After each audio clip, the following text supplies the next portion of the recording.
The headlights themselves are surrounded by sheet metal. It's a completely seamless design, and we're able to do that because of the technology we use. It's called superforming, and we take it from the aerospace industry.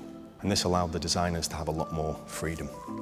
It meant that we could get much deeper sections, more sculptural sections, concave and convex surfaces with extremely sharp lines.